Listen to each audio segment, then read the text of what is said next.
Bismillahirrahmanirrahim. Assalamualaikum warahmatullahi wabarakatuh. Innal hamdalillah nahmaduhu wa nasta'inuhu wa nastaghfiruh wa na'udzu billahi min shururi anfusina wa min sayyiati a'malina. Man yahdihillahu fala mudilla lahu wa man yudlil fala hadiya lahu. Wa asyhadu an la ilaha illallah wahdahu la syarika lah wa asyhadu anna Muhammadan abduhu wa rasuluhu la nabiyya ba'dah. Allahumma anfa'na bima 'allamtana wa 'allimna ma yanfa'una wa zidna 'ilman wa hudan wa tuqan wa salatan ya rabbal alamin. Hadirin yang dirahmati dan dimuliakan oleh Allah Subhanahu wa taala. Alhamdulillah, segala puji hanya milik Allah. Kita bersyukur atas segala nikmat dan karunia-Nya. Kembali Allah pertemukan kita di kesempatan malam hari yang mulia ini, di malam yang ke-23. Semoga Allah Subhanahu wa taala menambah taufik dan hidayahnya kepada kita sekalian, dan semoga Allah senantiasa membimbing kita dalam kebaikan dan takwa. Innahu waliyudzalika wal qadiru alaihi.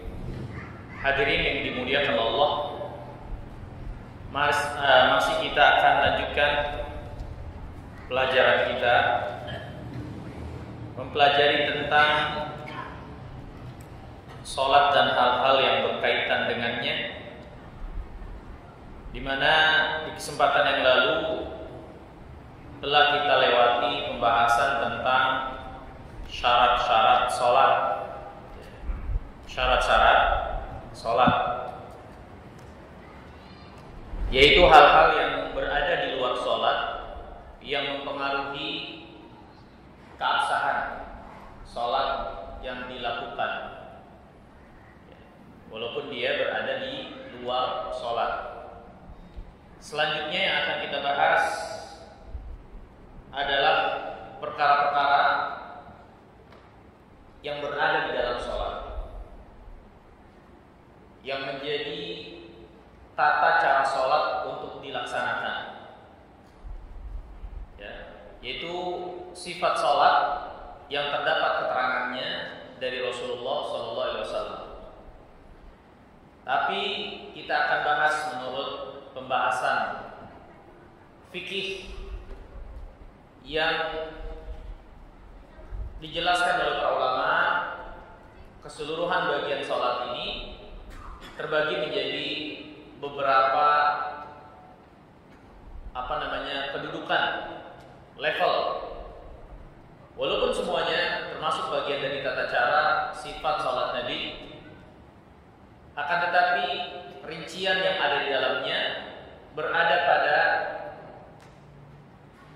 level atau ketentuan hukum yang berbeda-beda. Ada yang menjadi rukun, dan itu adalah dasar pokok daripada sholat. Ada yang menjadi wajib sholat. Apa yang membedakan wajib dengan rukun nanti kita akan bahas. Ada yang menjadi sunat-sunat sholat. Maka kalau kita perhatikan tata cara sholat Nabi SAW, tidak keluar dari tata cara tersebut. Ada yang menjadi rukun, ada yang menjadi wajib, ada yang menjadi sunat, ya, dengan ketentuan hukum yang berlaku pada masing-masingnya. Bisa saja kita menjelaskan tentang sifat sholat Nabi ini secara global. Yang terpenting adalah ini yang harus dikerjakan. Tapi mendalami dengan mengenali kadar kedudukan dari bagian sholat tersebut, ini menjadi suatu kebutuhan, sehingga kita bisa tahu ketika kita terlewat, tertinggal, atau lupa, kita bisa tahu apa yang harus kita lakukan.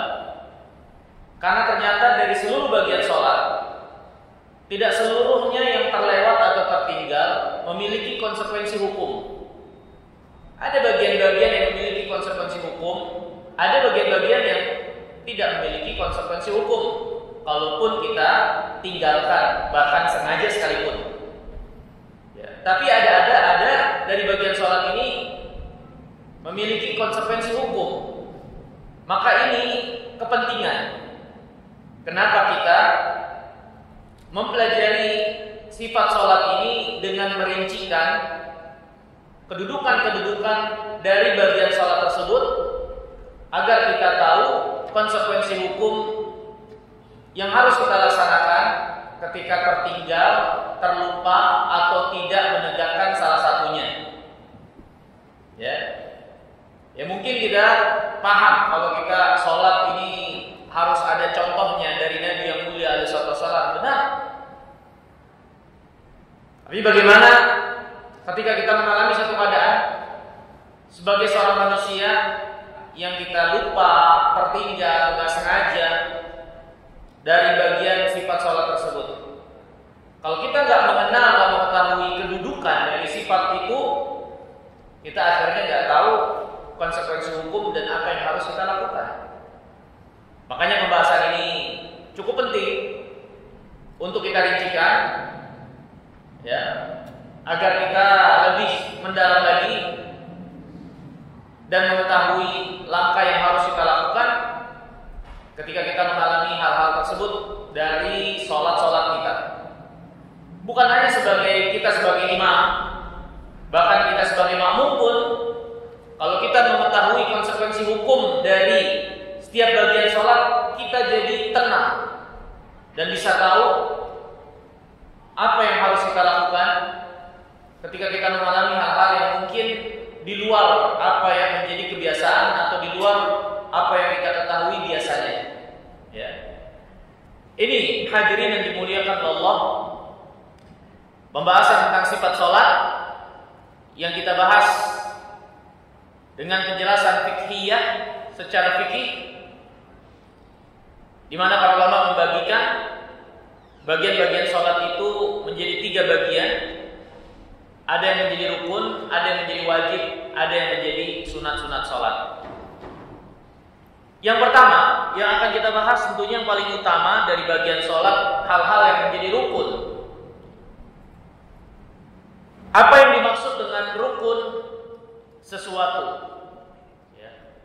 Atau apa yang dimaksud dengan rukun satu ibadah, khususnya terkait dengan sholat ini. Para ulama menjelaskan rukun adalah ma tatakawwan minhal ibadah wa la tasihhul ibadatu illa biha. Rukun adalah rangkaian yang terbangun di atasnya suatu perbuatan. Dalam hal ini adalah ibadah, khususnya adalah sholat. Dia adalah rangkaian-rangkaian bagian sholat yang tegak dan berdiri sholat tersebut yang dikerjakan. Dan tidak sah sholat yang tidak memenuhi rukun sebagaimana mestinya. Jadi rukun sesuatu adalah rangkaian yang terbangun di atasnya sesuatu tersebut. Rangkaian pondasi dasar yang terbangun di atasnya sesuatu itu. Itulah rukun sesuatu. Contoh misalnya rukun Islam adalah perkara-perkara pondasi pokok dasar Islam yang terbangun bangunan keislaman seseorang. Rukun sholat adalah inti dari sholat itu yang menjadi pondasi rangkaian tegaknya sholat untuk dilaksanakan. Di mana kalau rukun ini tidak tegak atau salah satunya tidak tegak, maka bangunan sholat itu tidak terbangun sebagaimana mestinya, yang berarti dia tidak sah, ya, atau tidak benar, tidak ternilai sholatnya, tidak terhitung sebagai satu sholat. Kalau rukun ini tidak tegak. Itulah makna dari rukun sesuatu. Termasuk dalam hal ini adalah sholat. Ya. Tadi kita sebutkan ada pernyataan rukun ini kalau tidak tegak nggak sah sholatnya. Masalahnya apa beda kalau begitu rukun dengan syarat? Bukankah syarat juga perkara yang harus dipenuhi yang mempengaruhi keabsahan sholat, sehingga kalau tidak terpenuhi sholatnya nggak sah? Kemudian apa beda rukun dengan syarat kalau begitu? Jika kedua-duanya sama-sama menentukan keabsahan, apa bedanya? Kenapa tidak disatukan? Kenapa yang satu disebut sebagai rukun? Kenapa yang satu disebut sebagai syarat? Kalau memang akhirnya sama-sama menentukan keabsahan. Ya. Bapak dan Ibu sekalian, beda antara rukun dengan syarat adalah apa yang ada pada inti keduanya. Inti suatu syarat adalah hal-hal di luar sesuatu yang ingin kita tegakkan.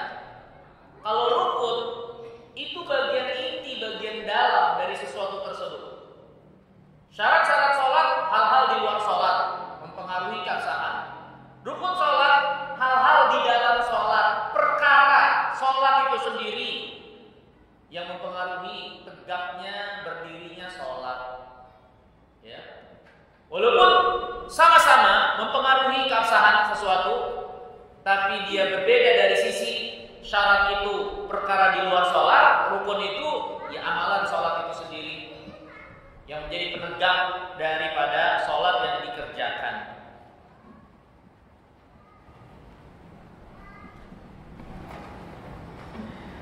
Kemudian hadirin yang dirahmati dan dimuliakan Allah,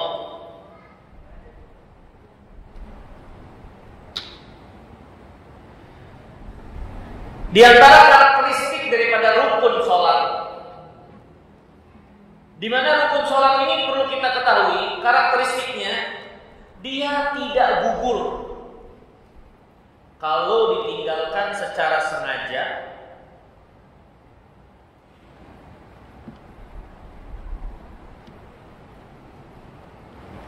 atau lupa atau karena jahil tidak tahu.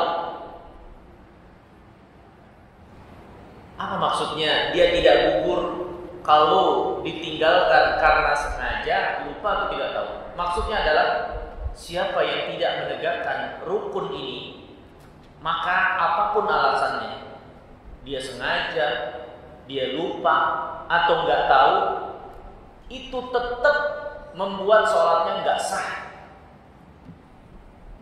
Ya. Karakteristik rukun dari sholat ini, dia tidak gugur. Kalaupun seorang meninggalkannya karena lupa atau jahil, apalagi sengaja, tidak gugur. Ya, kewajiban. Berarti kalau ditinggalkan harus ditegakkan lagi. Mau apapun alasannya, apalagi sengaja. Kalau sengaja jelas sholat itu batal sama sekali. Tapi kalau lupa, kalau sengaja, walaupun karena jahil, sholat itu batal sama sekali. Tapi kalau lupa ada sedikit perbedaan. Yang dianggap gugur hanyalah rakaat yang tidak tegak salah satu rukunnya. Tapi rakaat yang masih tegak salah satu rukunnya tetap diperhitungkan. Hanya saja dia perlu menambah rakaat yang dia tidak sempurnakan salah satu rukunnya. Contoh begini. Di antara rukun sholat itu adalah ruku, ya kan? Atau jangan ruku kan? Ruku biasanya orang nggak lupa. Sujud atau duduk di antara dua sujud, sehingga orang habis sujud pertama langsung berdiri, kan bisa begitu. Ya. Kalau ada orang meninggalkan duduk di antara dua sujud setelah melakukan sujud yang pertama, kan harusnya duduk di antara dua sujud. tapi dia langsung berdiri untuk rakaat berikutnya dan udah sempurna berdiri. Maka karena dia meninggalkan rukun sholat, diantaranya duduk di antara dua sujud, satu rakaat tadi dianggap batal, gugur, tidak dihitung. Ya. Kalau dia melakukannya sengaja, meninggalkan itu, sholatnya nggak sah secara keseluruhan, dia harus ulang. Tapi kalau nggak sengaja, maka satu rakaat itu saja yang dianggap gugur. Kemudian dia sholat lagi seperti biasa dan nanti nambah satu rakaat karena yang tadi ada rakaat yang tidak dia sempurnakan salah satu rukunnya. Itu kalau lupa. Tapi kan nggak gugur, dia harus menambah rakaat berikutnya yang tidak tegak salah satu rukunnya. Ya, ini diantara karakteristik rukun sholat. Dia itu tidak gugur kewajibannya, walaupun seorang meninggalkannya karena lupa, apalagi sengaja. Bahkan kalaupun dia nggak tahu, tetap sholatnya itu nggak sah. Misalnya ada orang dia nggak tahu kalau di antara rukun itu harus duduk di antara dua sujud, dia cuma sujud sekali terus bangun, ya sholatnya nggak dihitung. Tapi saya nggak tahu, dia pun nggak tahu sholatnya nggak dihitung. Dia harus belajar tahu, harus cari tahu bagaimana menegakkan rukun yang menjadi pondasi utama dalam sholat ini, dia sempurnakan dengan baik. Bisa dipahami nggak maksud dari rukun ini? Paham ya gambarannya ya? Sebagai contoh ya, contoh buat gambaran. Ini bangunan ada rukunnya. Rukun itu pondasi atau dasar-dasarnya. Kalau nggak ada salah satu dari rukun ini, maka bangunan ini bisa roboh dan nggak terbangun sebagaimana mestinya. Itu gambaran, visualisasi rukun sesuatu. Sholat pun demikian, ada rukunnya. Kalau ada salah satu dari rukunnya itu tidak ditegakkan, maka sholat itu bukan menjadi satu kesatuan yang bisa dikatakan sholat. Kalau ditinggalkannya sengaja, sholat itu nggak sah sama sekali. Tapi kalau nggak sengaja, ada keistimewaan, keringanan dari syariat. Yang dianggap gugur hanyalah rakaat yang tidak ditegakkan salah satu rukunnya, sehingga dia harus menambah rakaat yang salah satu rukunnya tidak ditegakkan. Contoh kasus biar lebih paham lagi. Sholat subuh 2 rakaat ya. Di rakaat pertama habis sujud pertama harusnya duduk di antara dua sujud. Tapi orang ini malah langsung berdiri ke rakaat kedua. Dan berdirinya sudah sempurna, pindah ke rukun berikutnya. Ya kan? Terus dia baru ingat. Kalau dia meninggalkan rukun itu sengaja, jelas sholat itu udah nggak sah. Dia harus ulang dari awal. Tapi dia nggak sengaja nih, lupa. Dan baru ingat ketika sudah berdiri kalau dia belum duduk di antara dua sujud. Maka rakaat yang tadi tanpa duduk di antara dua sujud dianggap apa? Dianggap batal. Sehingga berdirinya dia itu adalah rakaat pertama lagi. Karena subuh 2 rakaat, dia sempurnakan rakaat pertama, rakaatnya keduanya baru dia laksanakan. Walaupun secara gambaran seperti 3 rakaat kan, tapi karena yang satu nggak dianggap, itu dihitung tetap 2. Paham maksudnya? Hah? Apa?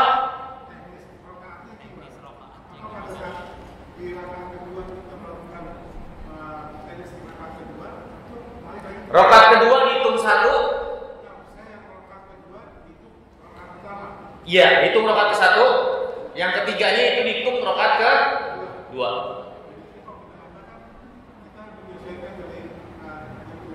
Enggak, bukan 2-1 lagi enggak. Iya.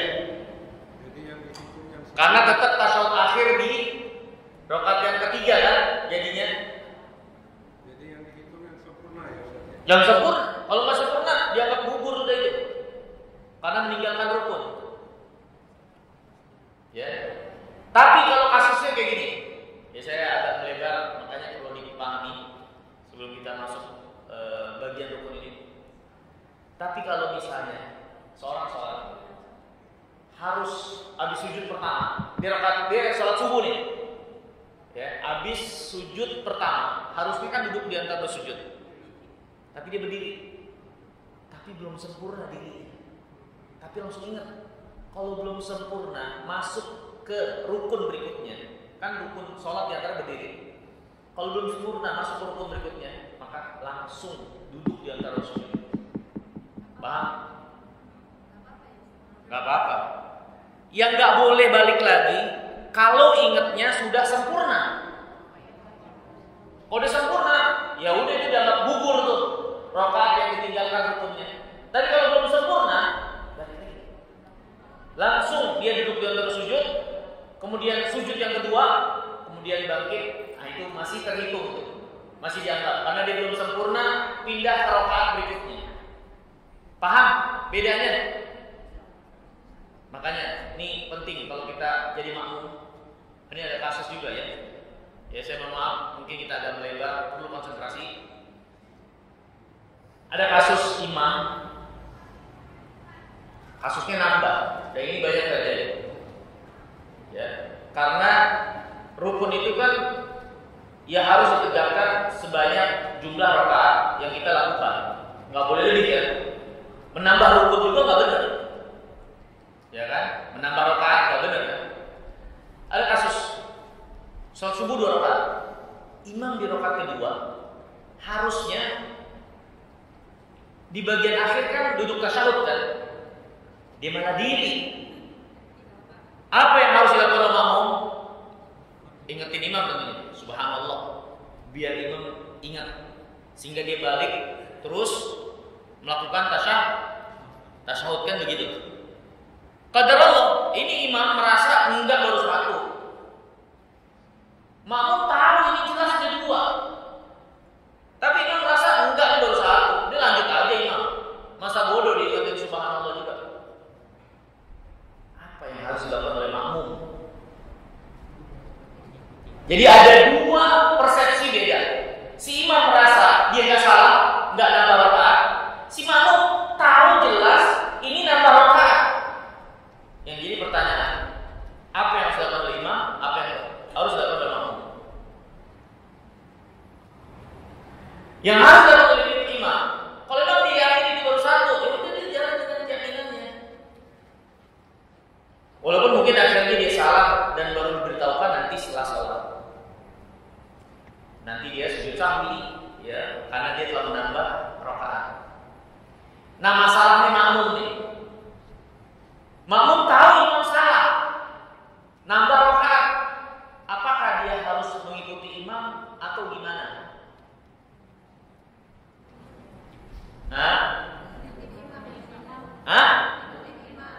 Tapi imam salah loh, nambah rakaat loh.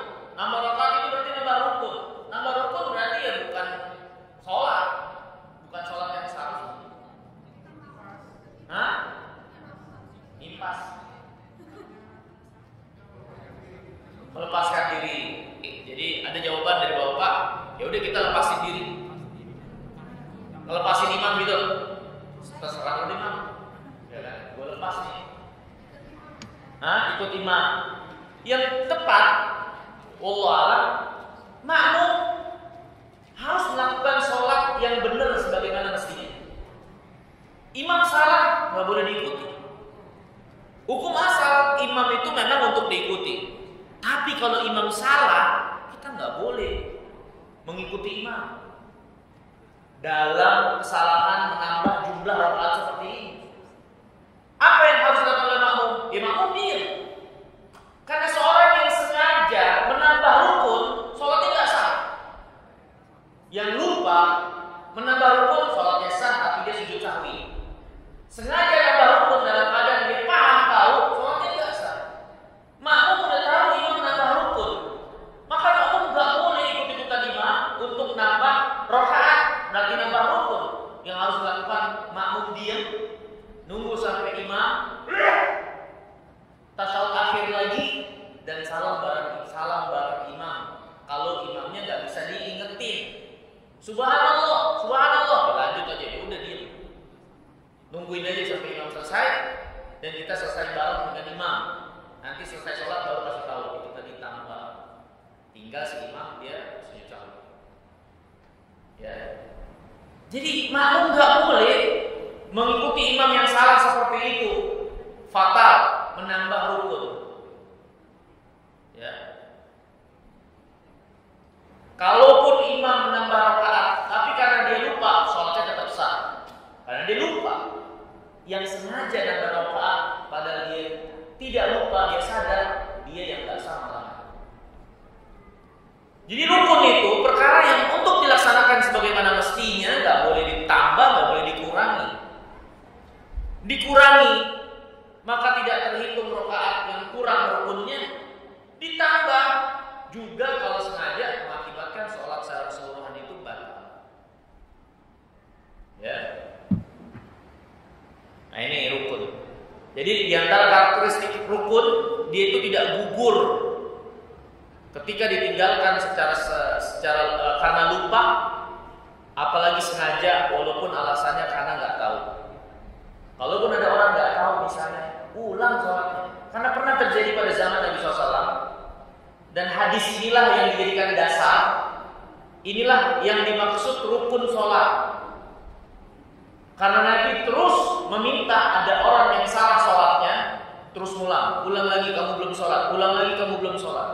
Yang berarti ini batas minimal untuk ditegakkannya sholat tersebut. Hadisnya dikenal dengan hadis musii'us sholat, hadis orang yang salah sholatnya. Jadi pernah ada kasus pada zaman Nabi, orang itu sholat di hadapan Rasulullah SAW. Dia sholatnya nggak tumaninah, yang menjadi salah satu rukun sholat. Dia nggak tumaninah sholatnya, kayak ayam mematok. Allahu Akbar, Allahu Akbar, Allahu Akbar, Allahu Akbar. Selesai sholat dia datang pada Nabi SAW, maka Nabi mengatakan irji fasolli fa innaka lam tusolli. Ulangi sholatmu, tadi kamu belum sholat. Dia sholat lagi yang kedua sama seperti yang pertama, cepat lagi. Balik lagi ke Rasulullah, Nabi suruh ulang lagi sampai 3 kali. Baru setelah itu Nabi SAW menjelaskan, kalau kamu sholat begini, rukun-rukun itu yang dijelaskan. Takbiratul ihram begini, ruku, tumanina, i'tidal, tumanina, baca Al-Fatihah, ya, sampai selesai. Dan lakukan, kata Nabi, setiap kau melakukan sholat seperti itu. Maka hadis inilah yang dijadikan dasar, inilah yang menjadi rukun. Adapun hal-hal yang tidak disebutkan dalam hal ini, imma dia wajib karena datang keterangan penekanan hukumnya, imma dia adalah sunat karena tidak ada penekanan, ya maka itu dilakukan berpahala, kalau enggak ada masalah untuk keabsahan sholat. Mudah-mudahan bisa dipahami apa yang dimaksud rukun ini. Ya, paham ya, rukun sesuatu paham ya. Dan karakteristik dari rukun sholat ini mudah-mudahan dipahami. Ya. Masalahnya selanjutnya apa saja yang menjadi rukun-rukun sholat itu? Nah, rukun-rukun sholat yang pertama, rukun-rukun sholat yang pertama adalah al-qiyam fil fard al-qadir muntasiban, berdiri dalam melaksanakan sholat fardu bagi orang yang mampu. Berdiri di dalam melaksanakan sholat fardu bagi yang memiliki kemampuan. Terbesit pertanyaan, berdiri untuk sholat fardu, berarti sholat sunat boleh dong duduk? Boleh. Sholat sunat boleh duduk. Yang wajib atau yang menjadi rukun sholat berdiri itu sholat wajib. Sholat sunat boleh duduk, tapi pahalanya setengah dari orang yang sholat berdiri. Ya.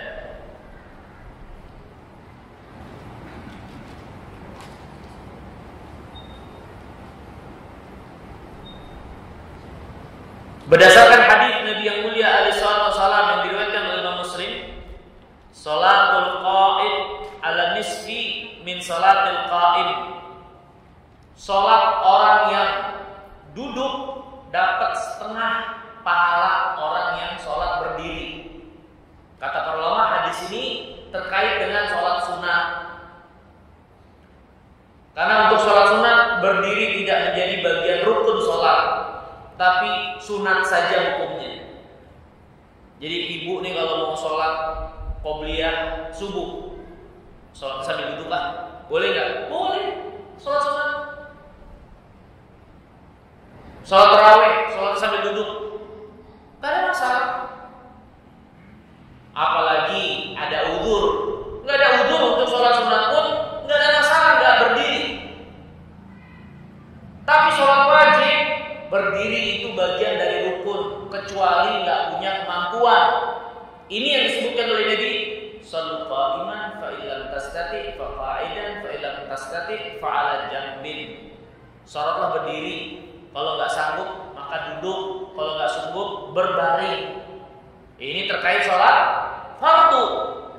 Sholat sunat tidak ada masalah untuk sholatnya sambil duduk, tapi pahalanya setengah dari orang yang sholat berdiri. Ya. Jadi yang pertama dari rukun itu adalah berdiri dalam mengawali sholat atau dalam melaksanakan sholat bagi yang memiliki kemampuan dalam melaksanakan sholat fardu. Ya. Kemudian yang kedua di antara rukun, bahkan ini rukun utama. Rukun ini menjadi rukun yang menentukan kita ini benar atau enggak sholatnya, atau kita ini masuk ke dalam ruangan sholat atau enggak. Rukun yang menjadi pintu yang memasukkan kita dalam ruangan sholat atau enggak. Rukun yang kedua yaitu takbiratul ihram.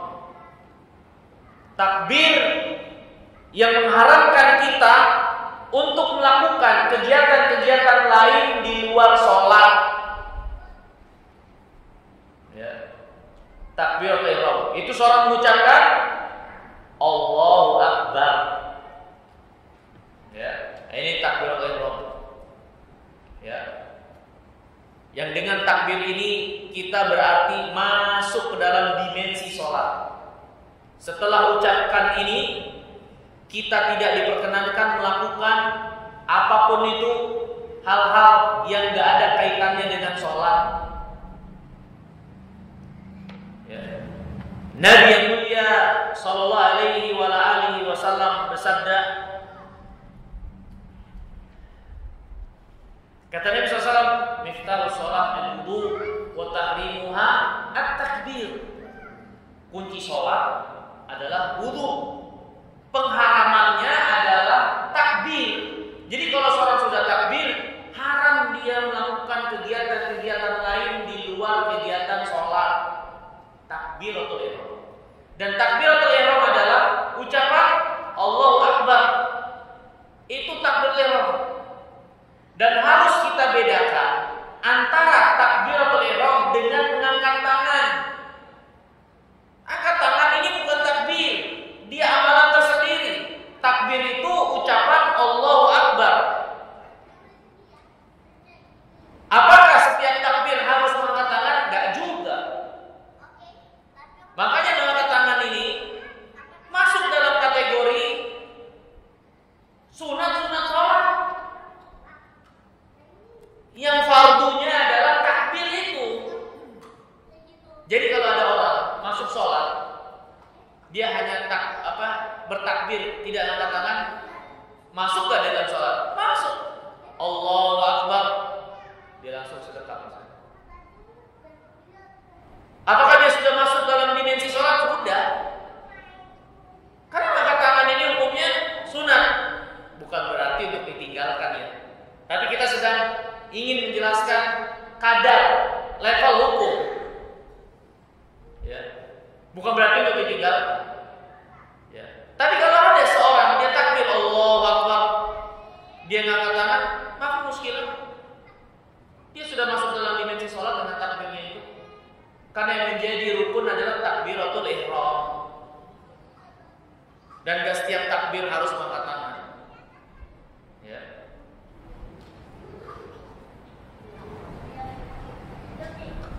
Kemudian yang ketiga, Bapak Ibu sekalian, di antara bagian rukun daripada sholat ini adalah qiraatul Fatihati murattabatan fi kulli raka'atin.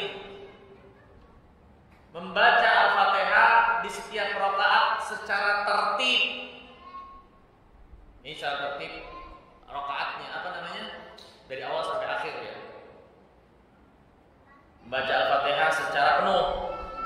Wa yustamna min dalikal masbuk. Tapi untuk Al-Fatihah ini ada keadaan dikecualikan. Yang diperkenankan atau menjadi diperkenankan oleh syariat Al-Fatihah untuk tidak terbaca, tapi rakaat dianggap sah. Kapan?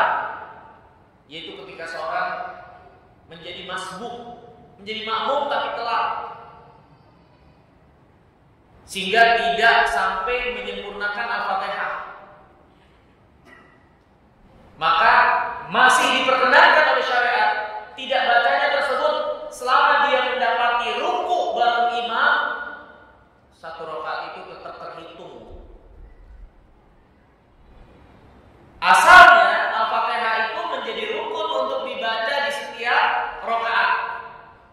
Tapi dikecualikan ketika seorang makmum masbuk, makmum telat, sehingga dia masuk baru mulai Al-Fatihah. Belum selesai, imam sudah ruku, maka dia langsung ruku bersama imam, walaupun Al-Fatihahnya belum sempat dia baca.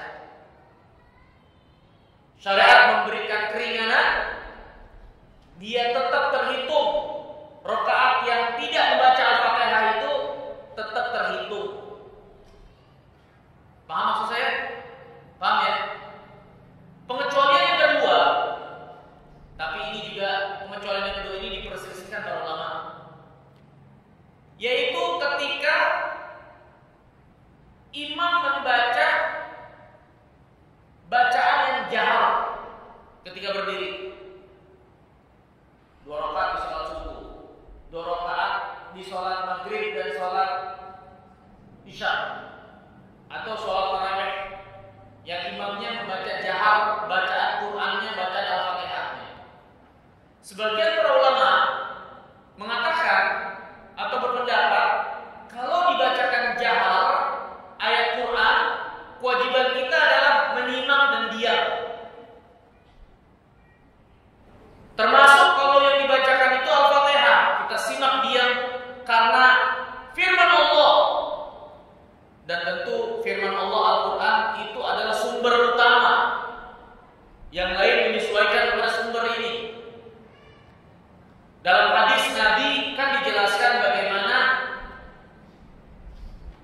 membaca Al-Fatihah menjadi rukun daripada sholat dalam hadis. Tapi ternyata dalam Al-Quran terdapat keterangan kalau dibacakan Quran maka simak dan diam. Karena kekuatan Al-Quran sebagai sumber hukum lebih kuat, maka hadis ini harus mengikuti bagaimana yang ada dalam Al-Quran. Sehingga para ulama mengatakan kalau sholat jahar, amalkan firman Allah, fa idza quri'a al-Quran fastami'u lahu wa ansitu. Kalau dibacakan ayat Quran secara umum, mau di waktu sholat atau di luar sholat, kalau dibacakan Quran maka simak dan diam agar kalian dapat rahmat dari Allah. Maka perintah Allah untuk kita menyimak dan diam ketika dibacakan Quran, termasuk di dalamnya ketika kita jadi makmum, imamnya sholat jahar, mengencangkan suara ketika baca Al-Fatihah atau baca suratnya, diam simak. Tapi saya belum baca Al-Fatihah, kita sedang melaksanakan perintah Allah juga untuk menyimak. Suatu kewajiban yang tidak terlaksanakan karena kita sibuk dengan kewajiban yang lebih kuat, maka diberi uzur tidak melaksanakannya kita kewajiban yang pertama tadi. Ini apa namanya? Usul yang dijelaskan oleh ulama. Ketika kita tidak mengerjakan satu kewajiban karena sibuk memenuhi kewajiban yang lain yang lebih besar, yang berat, yang lebih besar, maka kita dimaafkan untuk tidak melaksanakan kewajiban ini. Ya, nggak ada masalah. Ya. Dan banyak hukum yang seperti itu ketika kita nggak bisa memenuhi dua-duanya, maka kita ambil yang lebih kuat dan lebih berat kewajibannya. Tapi itu ya masalah usul lah. Tapi intinya kita diizinkan karena Allah berfirman seperti itu. Maka ini keadaan pengecualian yang kedua. Membaca Al-Fatihah yang menjadi rukun dalam sholat ketika kita jadi makmum, ketika kita jadi imam, ketika kita sholat sendiri. Tapi untuk makmum terdapat pengecualian ketika dia masbuk dan gak bisa baca Al-Fatihah karena keburu ruku. Yang kedua, ketika imamnya sedang membaca ayat Quran secara jahar, karena datang firman Allah yang menjelaskan kita untuk menyimak, maka membaca Al-Fatihah dalam hal itu tidak diperkenankan karena ada perintah kita untuk menyimak bacaan Quran. Walaupun di sini ada perselisihan pendapat ulama, sebagian mereka mengatakan Al-Fatihah tetap dibaca karena dia rukun. Bacanya itu ketika imam lagi diam, sehingga kita tidak membenturkan perintah Allah untuk menyimak. Kapan imam diam? Imam diam itu bisa ketika setelah Al-Fatihah selesai. Boleh maghdubi alaihim waladhdallin amin. Kan biasanya imam diam dulu. Nah itu tuh buru-buru baca. Tapi gimana baca Al-Fatihah buru-buru kayak gitu? Bismillahirrahmanirrahim. Nggak bakalan kuber. Imam udah baca lagi, diam lagi kita. Sebagian lagi mengatakan bacanya itu ketika imam selesai baca surat setelah Al-Fatihah, sebelum ruku kan ada diam tuh imam. Ya, innahu kana tawwaba. Kan diam dulu baru ruku kan. Nah, di saat diam itu kita baca Al-Fatihah. Tapi ini juga cepat. Kita bakalan kejar-kejaran mati-matian, sulit untuk diamalkan. Jadi para ulama yang mengatakan tetap baca Al-Fatihah pun berselisih kapan dibacanya. Ada yang mengatakan di sini, mereka nggak ada ketentuan tersendiri. Ada yang mengatakan menyimpulkan di dalam hati dan seterusnya, itu pun nggak ada keterangan secara khusus begitu. Tapi yang lebih terang dan jelas adalah ya diem, karena kita ngapain maksain, Allah juga memerintahkan kita untuk simak. Ya, jadi ini pengecualian yang kedua. Walaupun di sini ada perselisihan para ulama, wallahu a'lam.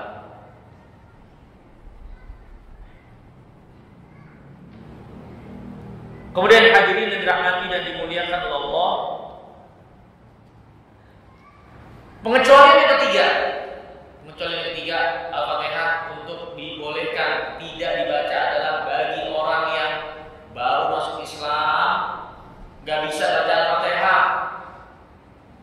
dia harus sholat juhur sendiri atau sholat yang sir, kan dia harus baca Al-Fatihah, tapi dia belum hafal. Maka diperkenankan dia nggak baca Al-Fatihah, tapi menggantinya dengan membaca Subhanallah, walhamdulillah, la ilaha illallah, wallahu akbar. Cukup. Kalau belum hafal, tapi dengan tetap berusaha menghafal. Ya. Tapi kalau dia baru masuk Islam, maka kasih tahu dia diajarkan cukup baca ini dulu sambil belajar dan meningkatkan keislamannya. Nah ini Bapak Ibu sekalian, ya kita harus tahu, ya jangan sampai kita menjadi sebab orang yang di luar Islam masuk Islam atau yang baru masuk Islam terbebani dengan beban yang berat karena ketidaktahuan kita. Ternyata banyak keringanan-keringanan untuk orang yang masih dalam keadaan baru masuk Islam kayak gitu. Untuk kita harusnya bisa mengajarkan mereka secara bertahap. Tapi terkadang kita itu karena ketidaktahuan kita kamu langsung harus hafal Al-Fatihah karena kamu bakal sholat. Ya akhirnya orang pusing. Baru masuk Islam, dia udah dibebani dengan beban-beban yang sangat banyak yang gak biasa dilakukan, jadi berat buat dia. Padahal dalam agama kita ada tahapannya untuk diajarkan. Ya kalau dia belum hafal, dengan berusaha menghafal, baca ini dulu saja yang mudah. Ngikutin imam. Apalagi imamnya jahar udah tinggal dengar. Ya. Dengan kemudahan-kemudahan ini kita bisa tahu dan bisa dicerna Islam itu dengan baik dan mudah bagi orang-orang yang baru masuk dan tidak ada gambaran buruk tentang Islam ini sebagai agama yang berat dan seterusnya. Karena ada sebagian orang, ya, dia tahu Islam itu dia merasa berat, nanti kalau saya masuk Islam beban saya banyak. Akhirnya dia mengundurkan diri masuk Islam karena belum dia sudah merasa gak sanggup. Ya, walaupun mungkin ini karena pandangan yang keliru tentang agama ini. Ya, tapi kalau kita tahu ternyata banyak keringanan bagi orang yang baru masuk kayak begini, tentu banyak orang yang banyak tersingkap kesalahpahaman yang tadinya dipahami oleh sebagian orang. Ya, sehingga orang yang baru masuk Islam nggak merasa terberatkan. Oh, ternyata ada tahapannya. Ya, orang yang baru masuk Islam ini juga masuk dalam kategori orang-orang yang hatinya dibujuk untuk kuat Islamnya, sehingga mereka berhak dapat zakat. Terdapat keringanan-keringanan bagi orang yang baru masuk Islam ini. Maka maksudnya adalah jangan sampai kita jadi penghalang orang itu untuk cinta dan masuk dalam Islam karena kita nggak tahu ternyata banyak keringanan-keringanan yang diberikan oleh agama ini untuk orang-orang yang baru masuk Islam seperti itu, diantaranya masalah Al-Fatihah. Kalau dia nggak sanggup karena baru masuk Islam, ya cukup baca Subhanallah, Alhamdulillah, wala ilaha illallah, wallahu akbar. Selesai dia sholat dengan gerakan-gerakan rukun yang harus diperhatikan. Dan itu semua gampang. Ya. Kemudian hadirin yang dimuliakan oleh Allah, rukun selanjutnya adalah setelah baca Al-Fatihah yaitu ruku di setiap rakaatnya. Allah berfirman, ya ayyuhalladzina amanu ruk'u wasjudu. Wahai orang beriman, ruku dan sujudlah kalian. Dan ruku ini harus dilakukan dengan tumakninah. Dia menjadi suatu rangkaian kesatuan. Di antara bagian daripada rukun sholat yaitu ruku dengan tumakninah. Apa sih yang dimaksud dengan tumakninah? Tumakninah itu adalah tenang. Apa yang dimaksud ruku dengan tumakninah? Ruku dengan tumakninah adalah seorang ketika rukunya tenang, bagian tulang-tulang itu berada pada porsi dan tempatnya sesuai dengan keadaan. Jadi sampai tulang itu tenang pada tempatnya, dalam keadaan ruku baru dia boleh berpindah ke gerakan selanjutnya. Itulah yang dimaksud dengan tumakninah. Beradanya keadaan tubuh pada ketenangan sesuai dengan gerakan yang dilakukan. Gerakan yang dilakukan apa? Ruku. Maka tenang dulu. Seluruh anggota tubuh itu dalam ruku, baru boleh beranjak ke gerakan selanjutnya. Adapun seorang tulang-tulang dan tubuhnya belum tenang, tapi langsung berpindah, ini enggak tumakninah. Meninggalkan tumakninah, meninggalkan rukun. Misalnya seorang habis baca Al-Fatihah, baca surat, dia kemudian ruku.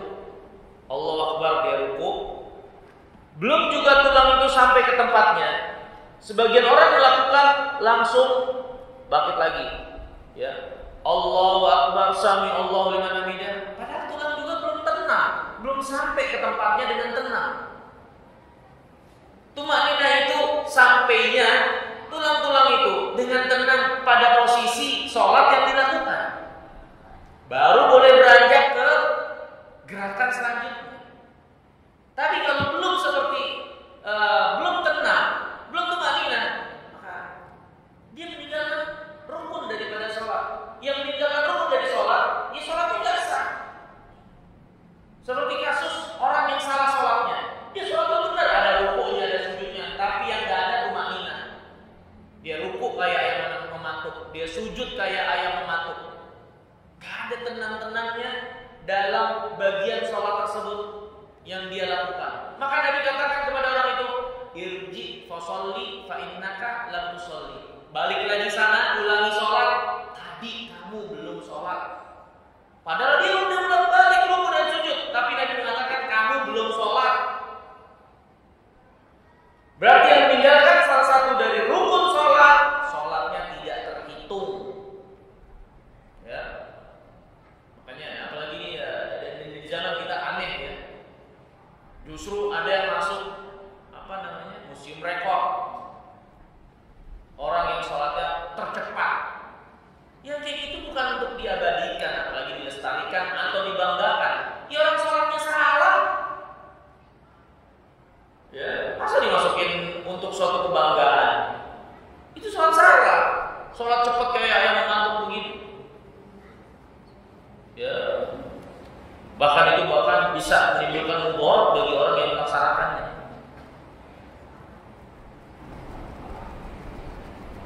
Ini hadirin yang dirahmati dan dimuliakan Allah. Kemudian rukun selanjutnya adalah ar-raf'u minar ruku' wal i'tidal minhu qa'iman. Bangkit dari ruku dan i'tidal, berdiri tegak dengan tumakninah.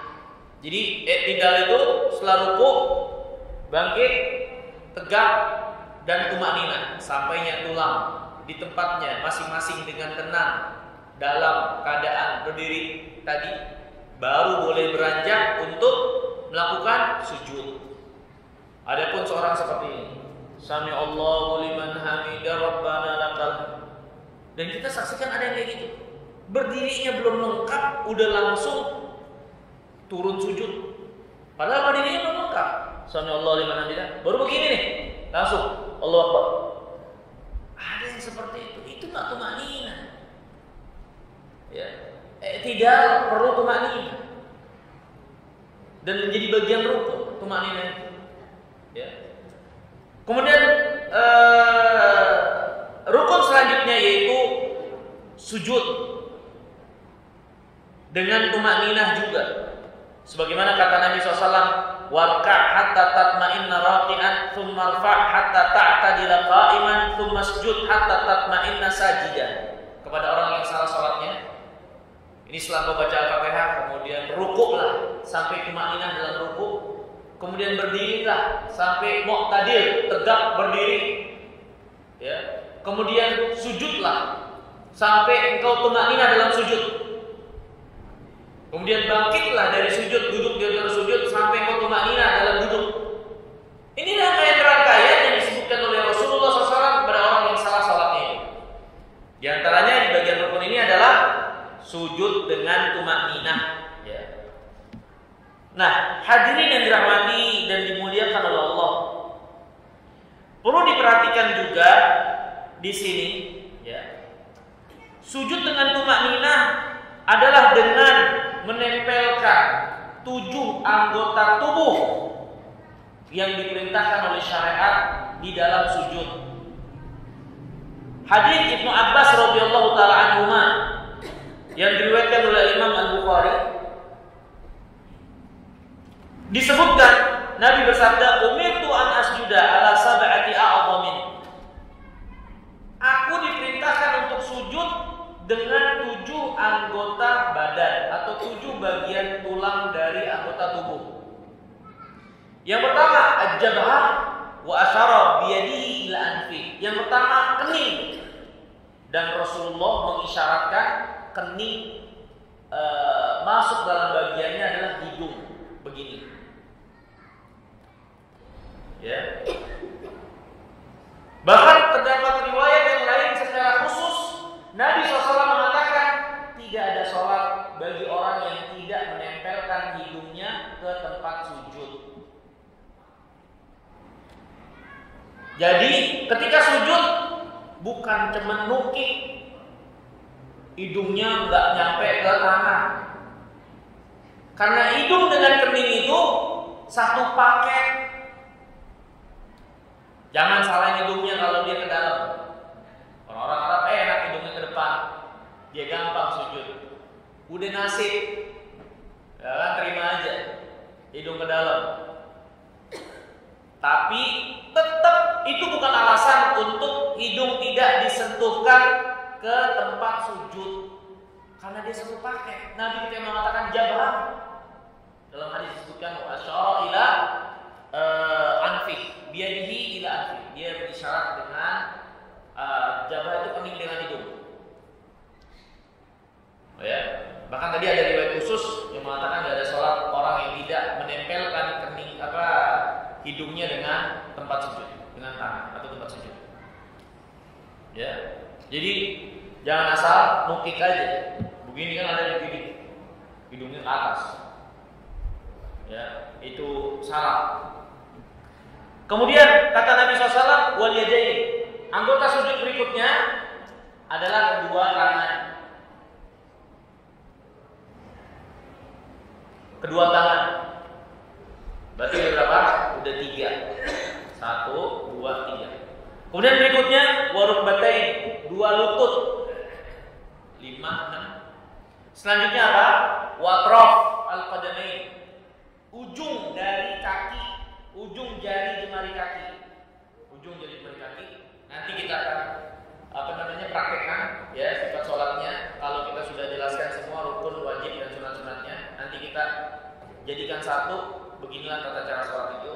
Tapi kita tahu dulu parsial bagian-bagiannya, ini yang rukun-rukunnya. Di antara anggota sujud adalah ujung jari jemari kaki. Ya, ujungnya. Jari itu ditekuk di dalam sujud. Ya.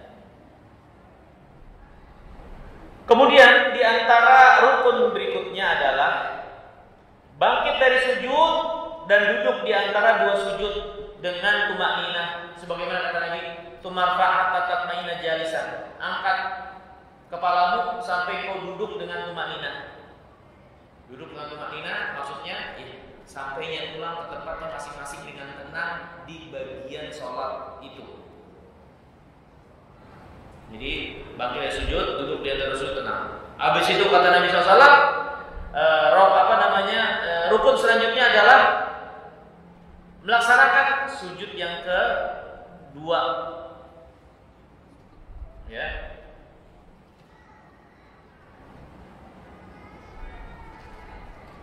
Sujud yang kedua, karena 1 rakaat itu ada 2 sujud. Kemudian di antara bagian daripada rukun juga adalah tasyahud akhir. Tasyahud akhir itu rukun. Ya.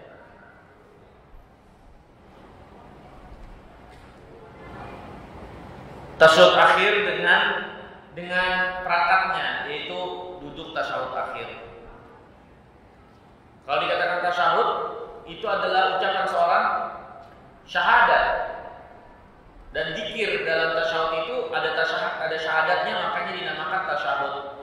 At-tahiyatu lillah wa shalawatut thayyibat atau at-tahiyatu lillah, at-tahiyatul mubarakatuh shalawatut thayyibat lillah, assalamualaikum dan seterusnya sampai asyhadu an la ilaha illallah wa asyhadu anna Muhammadan abduhu wa rasuluh. Ini tasyahud.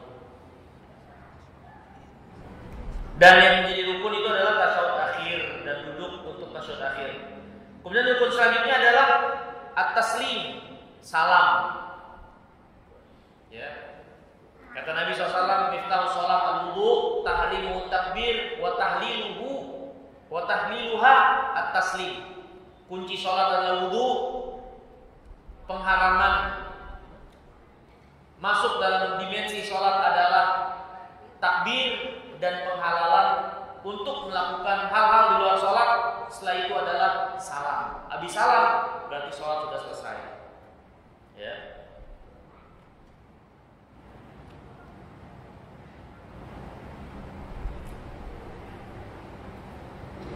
Dan salam itu dengan salam mengucapkan assalamualaikum warahmatullahi ke kanan, assalamualaikum warahmatullahi wabarakatuh ke kiri.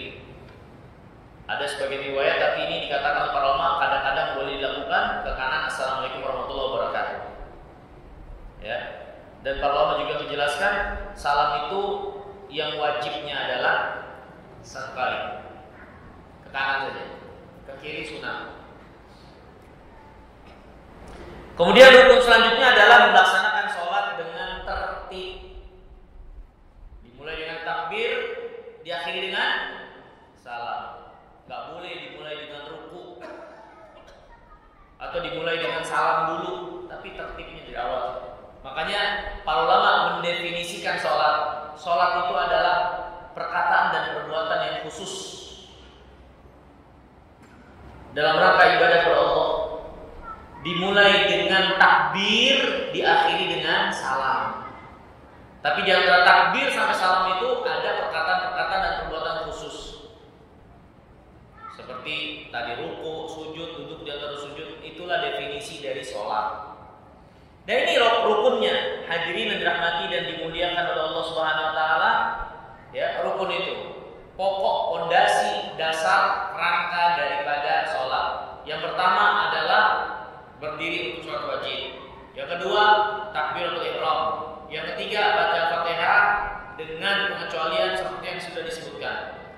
keempat ruku ya dengan tumanina, yang kelima i'tidal dengan tumanina, yang kelima, yang keenam sujud dengan tumanina, yang ketujuh duduk di antara sujud tumanina, kemudian sujud yang kedua dengan tumanina, kemudian tasyahud akhir. Tasyahud awal gimana? Tasyahud awal masuk dalam kategori wajib sholat. Apa bedanya? Nanti kita akan jelaskan. Tapi ini rukun-rukunnya dulu. Tasyahud akhir. Kemudian yang ke-10 adalah tasyahud adalah salam. Yang ke-11 adalah melakukan itu semua dengan tertib, dimulai dengan takbir, diakhiri dengan salam. Ya. Ini Bapak Ibu sekalian yang dimuliakan oleh Allah Subhanahu wa taala, rangkaian daripada rukun-rukun sholat dari perkara pokok sholat itu untuk kita ketahui. Nanti kita akan lanjutkan masih dalam pembahasan tentang sifat sholat. Nanti kita akan jelaskan wajib-wajibnya, sunat-sunatnya, barulah kita nanti rangkai menjadi satu kesatuan. Inilah sifat sholat untuk kita kerjakan secara utuh. Tapi secara rincian, parsial, hukum-hukumnya seperti ini. Untuk kita ketahui agar kita bisa tahu apa yang harus kita lakukan kalau ada bagian sholat yang kita tidak kerjakan, tertinggal, lupa atau sengaja. Karena ternyata tidak setiap yang ditinggalkan dalam sholat itu berkonsekuensi sholat kita nggak sah, batal. Ternyata ada konsekuensi lain. Nah ini pentingnya kita tahu rincian-rincian seperti ini. Walaupun dalam praktek pengerjaan tentu seorang mengerjakan dengan sebaik-baiknya, memenuhi semua unsur tersebut dalam sholat, mau rukunnya apalagi, wajibnya juga tentunya, dan sunat-sunatnya untuk dia sempurnakan. Wallahu ta'ala jalla wa ala wa ala. Min soal, ada yang ingin tanyakan mungkin silakan. Ya. Ya, pegang mic. Silakan. Waalaikumsalam warahmatullahi wabarakatuh. Ustaz, ada beberapa yang tanya sih. Kan kemarin tentang waktu Isya. Kan setelah tidak terlihat apa yang jelas sekitar malam waktu Isya. Nah, Anda pernah dengar kalau misalnya pada jam terdahulu pada saat itu, kalau waktu Isya itu bukan didahulukan tapi diakhirkan, itu seperti apa ya Ustaz? Maksudnya itu waktu Isya itu dilakukan sholatnya itu di akhir. Jadi gini, Nabi yang mulia sallallahu alaihi wasallam bersabda, ya, inna lawaqtuha laula an asyqa ala ummati. Ketika lewat atau berada di bagian akhir di sepertiga awal malam. Jadi malam itu dibagi 3. Kan malam mulai dari maghrib kan. Sepertiga pertama bagian akhirnya itu sampai jam 9 atau 10. Bagian kedua jam 10 sampai jam 1 sampai jam 2. Ya. Bagian yang ketiga ini sepertiga malam terakhir itu dari jam 1 sampai subuh. Yang doa mustajab dan sangat disukai sholat malam waktunya sepertiga malam akhir. Sholat Isya yang utama itu di penghujung lewat sepertiga bagian pertama dari malam. Ini waktunya. Ini yang utama. Ini yang utama dari pelaksanaan waktu sholat Isya. Tapi kata Nabi SAW, laula an asyqa ala ummati, kalau tidak memberatkan umatku. Karena tentu waktu ini orang mungkin udah capek, udah ngantuk. Makanya kata para ulama, mana yang lebih utama dalam melaksanakan sholat Isya? Di awal waktu atau di bagian akhir yang ada keterangan dari Nabi SAW? Maka di antara mereka mengatakan, ya dilihat kembali kepada yang melaksanakan dan gak bisa digeneralisir. Kenapa? Karena ada kaitannya dengan sholat berjamaah. Suatu tempat, sholat berjamaahnya mereka di awal waktu, ya kan? Yang kedua terkait dengan si pelaku sholat itu, dia berat melaksanakan di akhir sepertiga malam pertama tadi. Kalau berat, justru dia lebih utama justru di awal daripada dia melaksanakan sholat Isya itu dalam keadaan ngantuk atau malah tertinggal dan kelewat. Ya. Tapi orang yang memiliki kekuatan, tapi di suatu tempat yang sepakat Isya itu dilaksanakan di waktu utama, tentu bersama mereka itu suatu keutamaan. Tapi di suatu tempat yang keadaannya berbeda, sholat isya didahulukan, dan orang juga punya kepentingan untuk istirahat, dia lelah kalau sampai harus nunggu jam 10 baru sholat isya. Maka untuk keadaan seperti ini, bagian seperti ini yang lebih utama adalah didahulukan sholat isya. Orang-orang saleh terdahulu, ya tentu mereka mungkin melaksanakan seperti yang Nabi SAW tunjukkan. Secara waktu memang sholat isya yang utama di penghujung lewatnya sepertiga bagian pertama dari waktu malam. Paham maksud saya? Kalau kita misalnya di tempat pesantren misalnya ada kan komunitas di situ, sepakat itu kita sholat isya jam 9. Ya udah bareng mereka karena berjamaah dan sebagainya. Tapi kalau di sini jam 7 udah azan isya, terus kita sholat jam 9, ya kita menyelisih berjamaah bersama kaum muslimin. Akhirnya kita malah sholat sendiri. Mana yang lebih utama? Sholat berjamaah atau sholat sendiri tapi di waktu yang utama? Yang utama adalah sholat berjamaah. Yang utama sholat berjamaah karena seorang yang sholat isya berjamaah dia terhitung seperti apa? Sholat setengah malam. Kalau sholat subuh berjamaah dihitung seperti sholat semalam suntuk. Seperti itu. Wallahu a'lam. Ada lagi ya?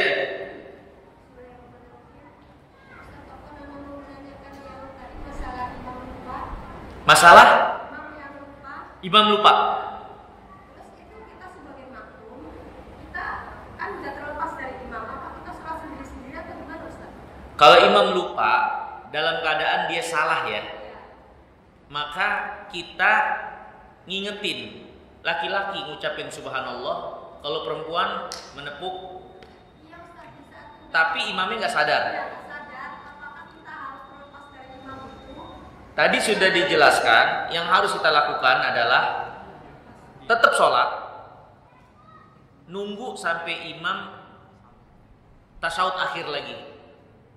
Kan posisinya imam nambah rakaat nih, yang harusnya 2 rakaat, dia malah ngerjain 3. Kita tahu imam salah dan lupa. Kita sudah ingatkan imam tetap pada pendiriannya. Ya sudah, kita diem. Nunggu sampai imam duduk tasyahud dan imam salam, kita ikut salam bersama imam. Tapi nunggunya kita ngapain? Ya, kita bisa doa. Banyakin aja doa. Doa di antara salawat dengan salam kan bisa kita banyakin. Seperti itu. Wallahu a'lam. Ada lagi mungkin? Ya, ke belakang. Asiminya.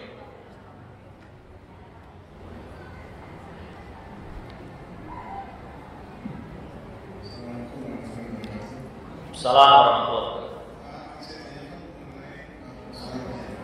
Mengenai soal berjamaah. Ada kasus kalau kita posisi masjid, kalau kita dalam setelah itu ada posisi kita dalam satu. Ya. Tapi pada saat kita mau ke masjid, belum terucap takbir dari imam, tapi posisi itu di jamaah masih ada posisi ruku. Kita masuk mau ikut posisi itu, tapi kita lihat imam sudah begini, tapi belum ucapkan takbir. Apakah pada saat kita masuk itu sudah masuk ke dalam ruku itu dia satu belas atau belum? Ya. Jadi intinya kapan kita dianggap mendapatkan ruku bersama imam? Yang itu. Kita dianggap mendapatkan ruku bersama imam, ya. Ketika kita membersamai imam dalam ruku dengan tumanina. Jadi kita mau masuk ke dalam. Tapi imam udah langsung bangun kan? Tapi dia ucap takbir. Dia Sanallahu liman hamidah. Belum. Tapi kita lihat imam udah berdiri. Harusnya dalam sifat salat Nabi SAW, Sanallahu liman hamidah itu diucapkan ketika mengangkat kepala menuju i'tidal. Bukan berdiri dulu baru Sanallahu liman hamidah. Tapi bacaan Sanallahu liman hamidah itu dibaca di dalam pergerakan mengangkat kepala menuju i'tidal. Nanti kita akan sebutkan hadisnya. Kalau kayak gitu berarti kita nggak dapat ruku bersama imam. Kan imam udah berdiri kan, udah beranjak berdiri kan. Kita baru masuk kan. Itu nggak dapat. Karena imam udah berdiri kita baru masuk. Yang dapat itu imam ruku, kita dapat ruku bersama imam. Atau imam lagi ruku, kita ruku dapat bersama imam nih, terus imam bangkit, nah itu baru dapat. Tapi kalau imam bangkit kita baru masuk, enggak. Iya. Iya, kita takbir, Allahu Akbar, masuk ruku. Ya, kita masuk imam bangkit, berarti kan kita nggak membersamai dia dalam ruku kan? Terhitung dapat kalau membersamai ruku bersama imam. Ya. Kalau kita masuk juga posisi pada saat tasawuf akhir. Ya. Kita masuk pada posisi imam mengucap salam. Apakah kita juga masuk pada saat itu? Atau kita tidak masuk saat itu? Imam duduk tasyahud. Dia tasyahud, tapi sudah mengucapkan salam, kita baru datang, kita sudah sendiri mengucapkan takbir, tapi posisi ini sudah mengucapkan salam pertama. Bagaimana posisi kita? Pas banget. Iya. Apakah kita masuk ke salat itu atau sudah lepas? Kalau imam sudah salam, sholat sudah selesai. Karena kata Nabi SAW, wa tahliluha at-taslim. Halalnya sholat, artinya lepas selesai sholat itu adalah dengan salam. Sehingga kalau imam udah salam, bubar udah sholat. Bukankah kalau kita itu masuk berikan untuk besar masuk ke sholat jamaah itu juga kita sudah mengikuti Jamaah. Sekarang masalahnya imam udah telat. Apa yang kita kejar? Ya salah kita terlambat.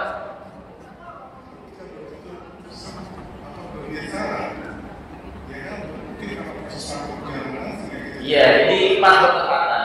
Tapi kan masalahnya imam selesai. Gimana kita ngikutin kalau imam sudah selesai?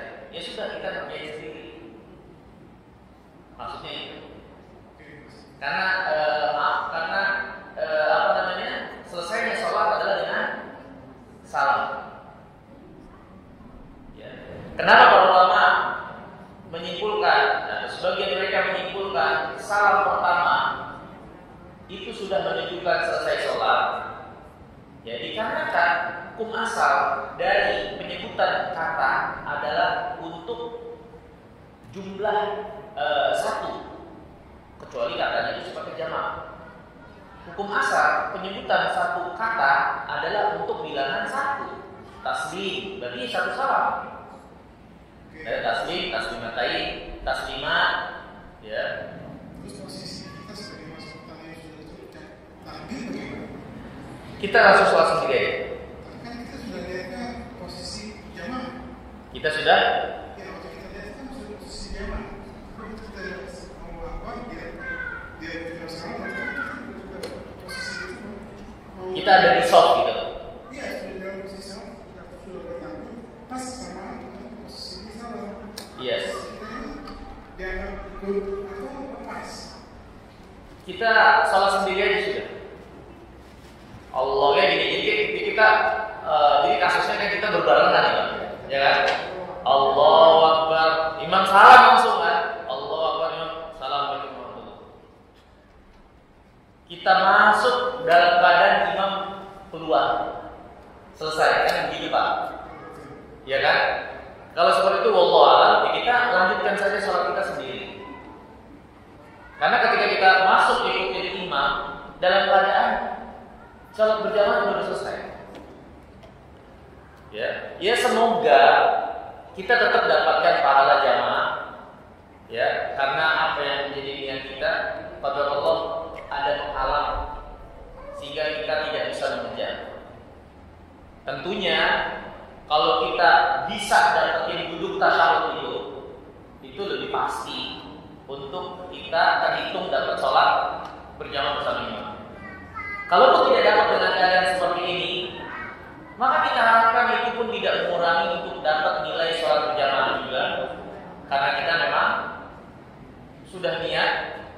untuk berjamaah bersama mereka. Wallahu a'lam. Mungkin. Ada lagi? Ya. Salam itu.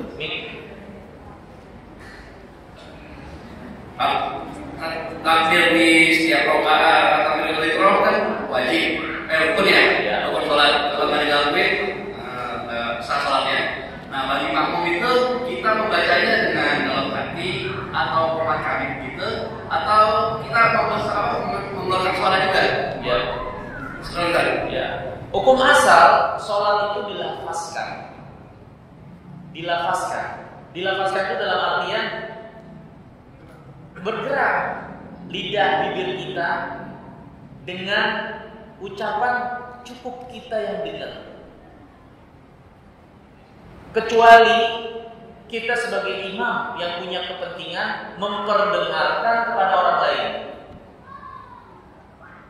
atau kita sebagai makmum yang punya kepentingan memperdengarkan ke yang belakangnya. Kalau nggak ada kepentingan, maka cukup kita yang dengar. Termasuk bacaan-bacaan lainnya. Jangan sampai kita malah menjadi menggecoki bacaan sebelah kita. Misal ketika ruku kan baca subhana rabbiyal azim, ya dilafazkan. Cukup buat kita yang dengar. Adapun ketika kita sedikit mengeraskan, menggecoki bacaan sebelah kita, itu baru berkenankan. Kita baca walaupun dengan sholat lirik tapi akhirnya mengganggu sebelah subhana rabbiyal azim. Kan ada orang yang risih kan, bacaannya jadi terkecoh dia karena bacaan sebelahnya. Nah, ini nggak diperkenankan. Jadi kita cukup melafazkannya dengan lisan kita untuk kita sendiri yang mendengar, kecuali ada kepentingan memperdengarkan kepada yang lain. Kasus contohnya seorang imam atau seorang makmum di belakang imam, yang imam suaranya pelan, nggak ada mic. Seperti Nabi SAW pernah sakit, suaranya pelan. Dia jadi imam dalam keadaan duduk. Abu Bakar yang menyambung suara Nabi SAW dengan mengencangkan padahal beliau sebagai makmum agar yang belakang dengar. Jadi Nabi kan sakit, dia takbir Allahu Akbar. Abu Bakar yang Allahu Akbar, padahal dia makmum. Tapi dia ada kepentingan untuk menyambung suara Rasulullah SAW yang ada sakit ketika itu. Jadi kalau tidak ada kepentingan, ya kita diam makmum. Artinya maksudnya tidak perlu memperdengarkan kepada orang lain. Allah Ta'ala.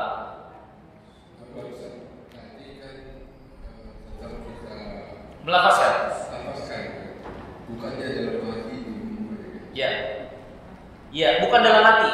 Karena sholat itu adalah aqwalun wa af'alun, perkataan dan perbuatan. Muftatihatun bitakbir wa muhtatimatun bitaslim. Dimulai dengan takbir, diakhiri selesai dengan salam. Aqwal yang dimaksud dengan aqwal perkataan ya lafaz, dan bukan perkataan hati, bukan perkataan hati. Jadi dilafazkan, itu hukum asal salat. Doa-doanya semua itu adalah dilafazkan. Ada lagi mungkin? Silakan. Ya, kalau sholat memang banyak rentetan lainnya memang. Satu masalah tadi ada mana-mana. Silakan. Mengenai waktu yang tidak dibolehkan sholat. Iya. Iya. Itu yang di sholat sunnah atau sholat wajib masing-masing. Karena orang kemacetan gitu ya. Waktu kita udah sampai maghrib, kalau sudah menjelang maghrib, waktu yang tidak dibolehkan itu kita sholat wajib di waktu yang tidak dibolehkan. Apakah boleh atau hanya sebabnya? Ya. Waktu sudah Ya. Paham. Terima kasih. Jadi memang ada keterangan dari Rasulullah waktu-waktu yang terlarang kita melaksanakan sholat. Tapi di saat yang sama Nabi juga bersabda seperti ini. Mana an sholatin aw nasiyaha falyusalliha idza dzakaraha. Siapa yang lupa atau tertidur dari sholatnya, maka hendaklah dilaksanakan ketika bangun dan ingat atau ingat. Misal pada Allah sholat baru ingat pas menjelang maghrib, atau baru bisa pas menjelang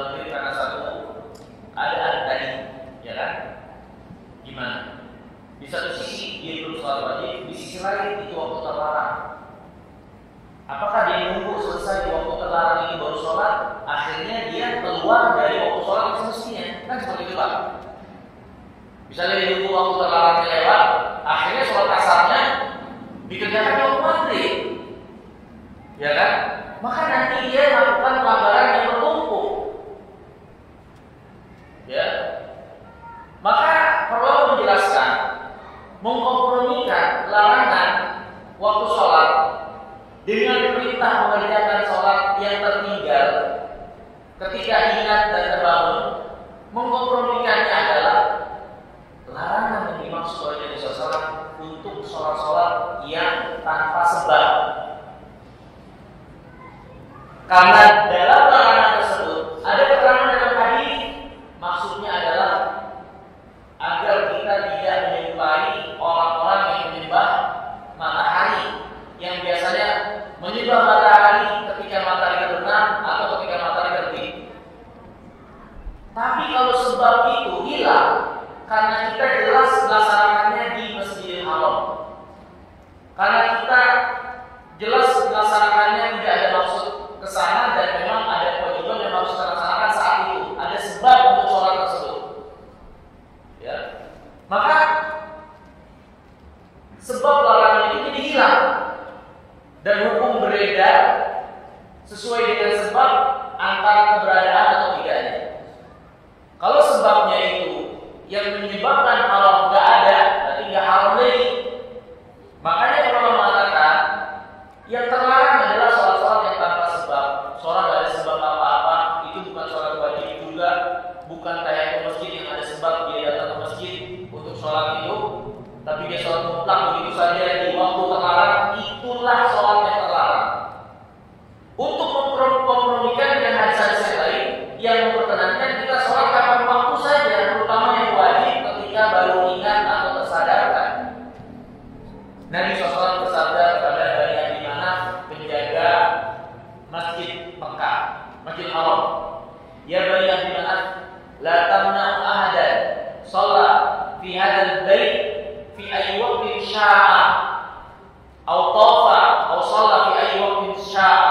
Wahai Bani Abi Manaf, yang mereka itu pemegang kunci Masjidil Haram, jangan kalian halangi siapapun yang mau sholat di masjid ini kapanpun waktunya, atau dia mau tawaf kapanpun waktunya dia mau, termasuk di dalamnya waktu terlarang. Ini menunjukkan kita sekalian seperti nampak ada berbenturan, makanya dikompromikan oleh ulama. Maksud larangan itu adalah sholat-sholat yang tanpa sebab. Adapun sholat yang ada sebabnya seperti sholat di Masjidil Haram dan di masjid, atau sholat wajib yang memang kita tertinggal dan baru ingat dan baru bisa lakukan, maka keluar dari sebab pelarangan, maka kita bisa laksanakan walaupun di waktu terlarang seperti itu. Mungkin itu Pak yang bisa saya jelaskan. Allah. Ada lagi Pak? Silakan.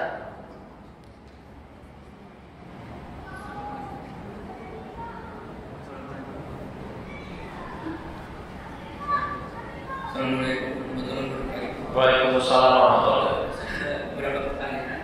Iya. Yang pertama terkait dengan pembahasan masalah niat ya. Kan apa yang tadi sesuai dengan apa yang kita niatkan. Iya. Nama amal lebih niat. Maksudnya bagaimana kalau kita berada di suatu lingkungan yang mana kita nggak tahu biasanya seperti apa. Misalnya kita di suatu lingkungan sholat tarawih misalnya ada yang apa 11 3 itu kita niatnya itu bagaimana? Ya. Ya bagaimana niatnya itu ya? Iya. Jadi pertanyaan tentang sholat tarawih. Niat. Ya tergantung sholat yang kita laksanakan. Kalau misalnya sholat tarawih yang lebih kuat dari pendapat para ulama itu bagian dari sholat malam dan tidak terbatas rakaatnya. Kalau Bapak mau sholatnya 11 berdasarkan hadis Aisyah itu utama. Tapi Tapi hadis Aisyah itu bukan berarti pembatasan menurut jumhur para ulama.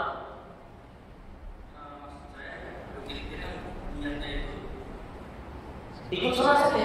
karena kita nggak tahu kita mereka berapa. Gak ada masalah. Seperti kasusnya ini Pak, pernah zaman Nabi SAW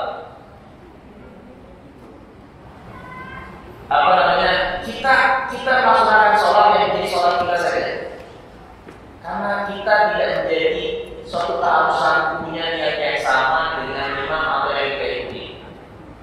Contoh, di zaman Nabi SAW, para sahabat ada yang sholat, imamnya sholat sunnah, makmumnya sholat wajib. Imamnya sholat wajib, makmumnya sholat sunnah. Itu terjadi pada zaman ini. Maka sholat dengan apa yang menjadi sholat mereka sendiri-sendiri. Rasulullah hadis Mu'az contohnya. Mu'az itu dia jadi imam di Masjid Kuba atau di Masjid Bani Salimah. Tapi sebelum sholat di sana, dia sholat dulu bersama Nabi di Masjid Nabawi, sholat Isya. Waktu sholat Isya datang, dia sholat bersama Nabi sholat Isya. Itu kewajiban Isya. Tapi setelah sholat Isya, dia sudah ditunggu oleh kaumnya untuk jadi imam karena dia orang yang paling banyak hafalannya. Dia pulang ke kaumnya sudah menunggu dan dia mengimami kaumnya. Mu'az sholat apa nih? Sholat wajib, kamu udah sholat wajib bersama Nabi. Dia sholat sunnah. Makmum belakang ya sholat wajib. Niatnya beda. Jadi tidak menjadi suatu keharusan. Makmum sama imam niatnya sama. Dan tidak pengaruh. Contoh yang lebih konkret dari imam sholatnya riya, pengen dapat popularitas agar orang tahu bacanya bagus. Apakah mempengaruhi sholat makmum yang pada ikhlas sehingga imam pada diterima, makmum juga pada diterima? Tidak pengaruh. Niat itu orang hati, Allah yang nilai. Yang terpenting kita melaksanakan sholat apa yang menjadi sholat kita. Bisa dipahami Pak? Jadi kalau jadi kalau Bapak datang nih orang di sholat tarawih, Bapak mau sholat apa? Bisa jadi Bapak sholat Isya. Karena sebelum Bapak mau sholat Isya kan, misalnya contoh, datang orang dari sholat tarawih, Bapak tinggal ikut saja. Selesai mereka salam, Bapak tambahin kekurangan karena Bapak lagi sholat Isya.